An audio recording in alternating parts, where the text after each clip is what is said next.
Olá, seja muito bem-vindo a mais uma leitura desse livro maravilhoso na próxima dimensão e estamos já no capítulo 32, chegando à conhecida cidade de nosso lar. Fomos, para minha surpresa, recebidos pelo próprio André Luiz, que, ao avistar-me, saudou-me sorrindo. Dr. Inácio Ferreira, de há muito desejava conhecê-lo pessoalmente. Homem de coragem, não é, Odilon? Sem dúvida, respondeu o companheiro, sendo abraçado por ele.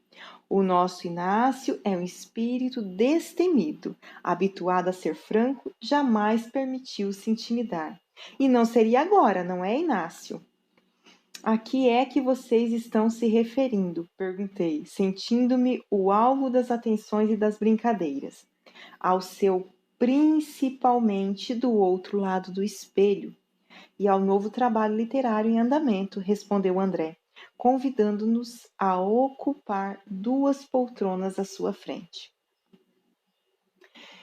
Estou fazendo bem menos do que você, meu caro, respondi ao admirado autor da série que escreveu por Chico Xavier. Aliás, quase todos nós estamos nos seus rastros. Você é o grande pioneiro. A minha obra é um arremedo da sua. Não tem qualquer originalidade. Mas não há como negar que você é o nosso Paulinho Garcia, tanto quanto possível, tem avançado. Tanto quanto médio, seria correto dizer, pois se não tivéssemos encontrado o intermediário que conosco se afiniza.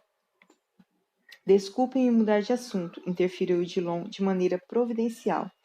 Mas que notícias, André, você nos fornece sobre o nosso Chico? Ele passou pela cidade? Que nada! Subiu direto e não temos informações precisas do seu paradeiro. Estamos preparando-lhe uma homenagem, porém não sabemos quando lhe será possível prestá-la. Por aqui, a nossa expectativa com a presença de Xavier superou a expectativa dos brasileiros pela conquista efetuada, levada a efeito nos campos da Coreia e do Japão. Pelo menos, insisti, não desconfiam na companhia de quem eles estejam? Inácio, você pergunta e se arrisca demais, disse-me André, como se fôssemos velhos conhecidos.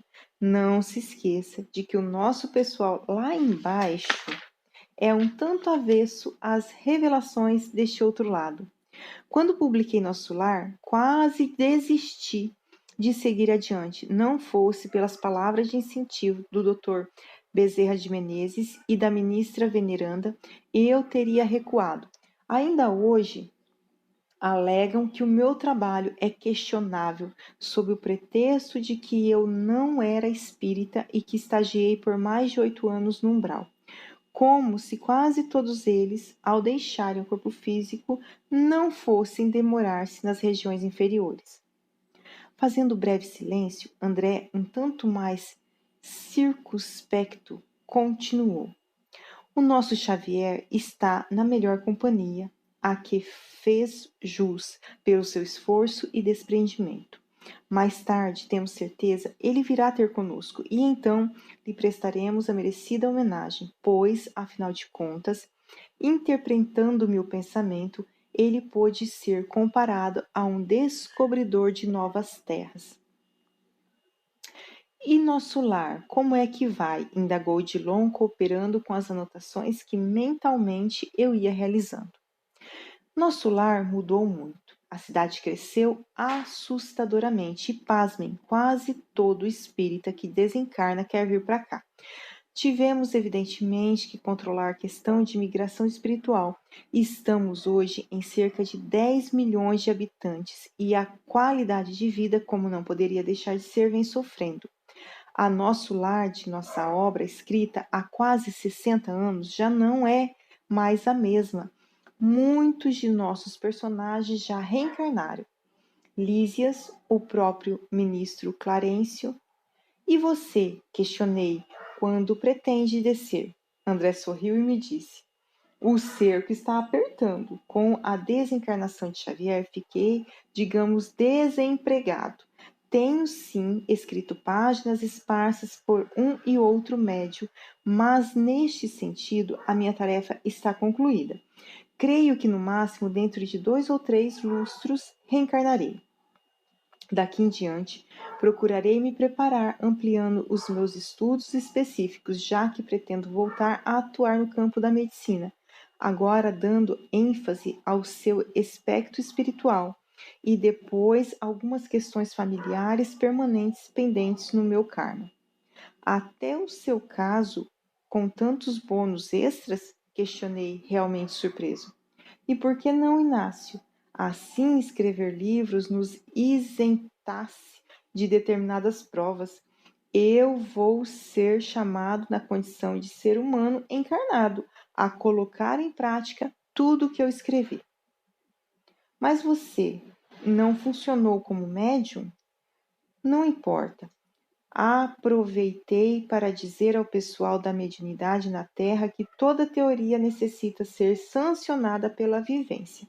O nosso Xavier fez as duas coisas ao mesmo tempo e se redimiu. A ideia de que ser médio significa só ser ponte é primitiva. À medida que os conhecimentos do medianeiro se dilatam, a sua responsabilidade se acresce. Ele é convidado a uma participação efetiva em todo e qualquer processo de intercâmbio. Antes, o médium era meio, hoje ele deve ser meio e fim. No entanto, obtemperei.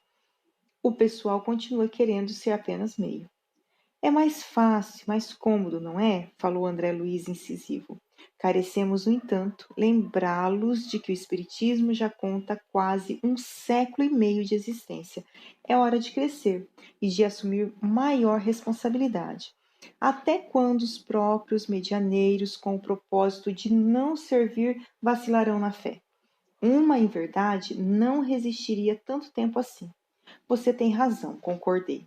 Odilon, que se conservava em silêncio, manifestou-se dizendo: o que particularmente me preocupa é a questão do discernimento. Infelizmente, notamos a presença de muitos médios ensandecidos. São portadores de excelentes faculdades, mas o excesso de personalismo e vaidade.